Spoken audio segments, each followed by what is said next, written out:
पाणी पुरवठा व वीज ही मूलभूत व अत्यावश्यक सेवा असून उन्हाळ्याच्या काळात कोणत्याही परिस्थितीत पाणी व वीज पुरवठा खंडित होऊ नये यासाठी संबंधित यंत्रणांनी समन्वयाने काम करून नागरिकांना अखंडितपणे सेवा द्यावी असे निर्देश राज्याचे पाणी पुरवठा व स्वच्छता मंत्री तथा जळगाव जिल्ह्याचे पालकमंत्री गुलाबराव पाटील यांनी नियोजन भवनातील बैठकीत यावेळी दिले आहे।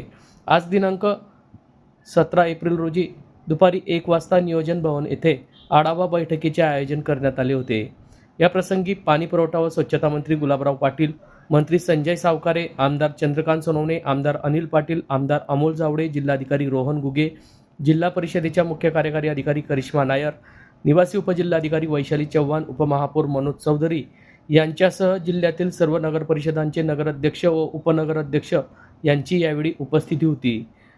पालकमंत्री गुलाबराव पाटील यांनी या बैठकीत म्हटले आहे की शहरात व ग्रामीण भागात पाणी पुरवठा योजनांच्या ठिकाणी वीज पुरवठा खंडित होऊ नये यासाठी महावितरणने विशेष दक्षता घ्यावी असे निर्देश यावेळी मंत्री गुलाबराव पाटील यांनी दिले असून अत्यावश्यक परिस्थिती पाणी वीज खंडित करावी लागल्यास जिल्हाधिकारी यांना पूर्व सूचना देणे आवश्यक असल्याचे त्यांनी स्पष्ट केले आहे।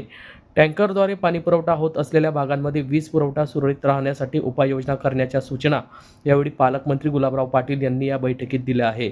जलजीवन मिशन अंतर्गत प्राप्त होणाऱ्या तक्रारीच्या अधिकाऱ्यांनी त्या ठिकाणी जाऊन त्यांचे तत्काळ निराकरण करावे।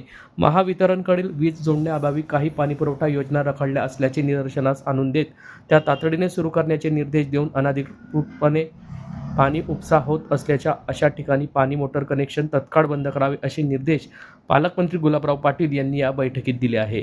या संदर्भात पालकमंत्री गुलाबराव पाटील नेमकं काय बोलले आहेत ते जाणून घेऊयात। सगळे एमएससीबीचे अधिकारी, तहसीलदार, सगळे नगराध्यक्ष महोदय, उपनगराध्यक्ष आणि माझ्या बंधूंनो, ही बैठक घेण्याच्या मूळ कारण म्हणजे आपल्याला माहिती आहे की दरवर्षी पाणी टंचाईची बैठक तालुका स्तरावर आमदार घेत असतात, कृती आराखडा तयार करत असतात। तरी सुद्धा जिल्ह्याची एक बैठक व्हावी याकरता मी या बैठकीचं आयोजन केलं होतं। पाणी पुरवठा ही मूलभूत अत्यावश्यक सेवा असल्यामुळे वीज पुरवठा या काळामध्ये खंडित करण्यात येऊ नये या सूचना आपण एमएससीबी या ठिकाणी देतो। बरेच एखाद्या गावाचा थोडा खंडित झाला तर चालेल, पण जिथं पाण्याची योजना आहे त्या ठिकाणी ही काळजी एमएससीबीने घ्यावी।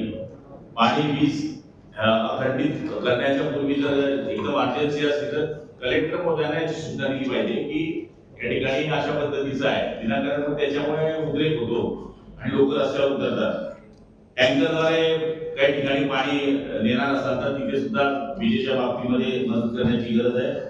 जलजीवन मिशनच्या बाबतीमध्ये आता संजीवनी काही तक्रारी केल्या, काही जर काही तक्रारी असतील तर जलजीवन मिशनच्या सगळ्या अधिकाऱ्यांना सांगणं आहे की स्पॉटवर जाऊन जिथे जी तक्रार झाली आहे तिथे बघा, पाण्याच्या बाबतीमध्ये सूचना करा आणि लवकरात लवकर ते प्रश्न सोडवण्याकरता सगळ्यांनी मदत करा। जिल्हा परिषदेच्या मार्फत आणि एमजीबीच्या मार्फत या योजना राबवल्या गेल्या आहेत। एमएससीबीला माझी विनंती, काही योजना आमच्या अशा आहेत की फक्त आपल्या कनेक्शनमुळे थांबलेल्या आहे, त्यामुळे लवकरात लवकर जर कनेक्शन दिले तर आम्हाला पाण्याच्या बाबतीमध्ये कुठलाच प्रश्न या ठिकाणी येणार नाही। नगरपालिका आणि नगरपंचायत यांच्या माध्यमातून आपण आम्हाला सांगायला वाटेल की डीपीटीसीच्या बाबतीमध्ये आपण प्रत्येकाची अपेक्षा असते की डीपीटीसी म्हणून आपल्याला पैसा मिळावा आणि आम्ही दरवर्षी जिल्हा नियोजन समितीकडून आमदार महोदयांच्या जशा सूचना येतात त्यांच्या सूचनेनुसार किंवा खासदार महोदयांच्या सूचना येतात त्यांच्या सूचनेनुसार किंवा आपल्या नगराध्यक्ष महोदयांच्या महत्वाच्या कामाच्या सूचनेनुसार जिल्हाधिकारी महोदयांच्या बरोबर सहकार्य करून सीओ मॅडमांनी आम्ही सगळे मिळून सगळे मंत्री महोदय आमदारांना ही निधी वाटप करत असतो आणि याच्यामध्ये जी नगरपालिका पक्षविरहित हे काम करण्याचा आम्ही या ठिकाणी प्रयत्न करत असतो, कारण की नागरिक हा कोणत्याही पक्षाचा नसतो, त्याला जो प्रतिनिधी आवडतो त्या प्रतिनिधीला दूध देतो, त्यामुळे नागरिकाचं काम करणं हे आपलं आद्य कर्तव्य, आपण ते करण्याचा या ठिकाणी प्रयत्न करणार आहे। फक्त विनंती एवढीच आहे की उच्च दर्जाचे काम व्हावे, कारण की आता आम्ही जनरली काम करतो 17% बिलो, नगरपालिका क्षेत्रात अशी स्थिती आहे की 20% बिलो, 22% बिलो, जीएसटी याचा जर अर्ज काढला तर 50% पैसे तिथून मायनस होऊन जातात, अशी बऱ्याच ठिकाणी परिस्थिती आहे। तर त्याच्यामुळे दर्जेदार काम होत नाही।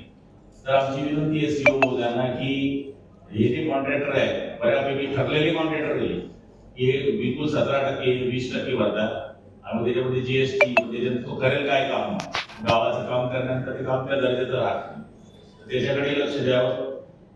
आणि आपल्या सगळ्यांना माहिती की मुख्यमंत्री आणि उपमुख्यमंत्री महोदयांनी कॅबिनेटमध्ये ज्या सूचना दिल्या आहेत त्यांनी आता प्रांत महोदयांना पण सांगितलं आणि सगळ्या एमएससीबीच्या अधिकाऱ्यांना सांगितलं की जिथं अनियमित विनाकारण परवानगी घेतलेलं पाणी कोणी उचल करत असेल तिथले कनेक्शन कट करावे किंवा कुणी ऐकत असेल तर डायरेक्ट फौजदारी कारवाई केली तर काही अडचण नाही, कारण की 2-4-5 लोकांच्या गाडी करतात हजारो लोकांचं जर पाणी जर अस्तव्यस्त करत असतील तर ती जबाबदारी सगळ्या आपल्या सगळ्यांची आहे. जिल्ह्यामध्ये आपला उडाचा पारा वाढेल असं मी म्हणत नाही, हे सगळं राज्य किंवा त्याचे तज्ञ लोक आहेत ते सांगतायत. त्यामुळे नागरिकांना माझी विनंती आहे की 12 ते 4 दरम्यान काम असलं तरच आपण घराच्या बाहेर पडावं अशी आपल्या मार्फत त्यांना आपण आवाहन करतोय. आज या बैठकीला आपण सगळ्यांनी या ठिकाणी येऊन उपस्थिती दिली. सगळ्या नवनिर्वाचित नगराध्यक्षांनी या चर्चेमध्ये भाग घेतला, उपनगराध्यक्षांनी चर्चेमध्ये भाग घेतला, त्यांचे खूप खूप आभार मानतो. त्यांना वाटलं असेल की आता आपण याच्यामध्ये निधी मांडता येईल, रस्त्याचं काम सांगता येईल, गटारीचं सांगता येईल.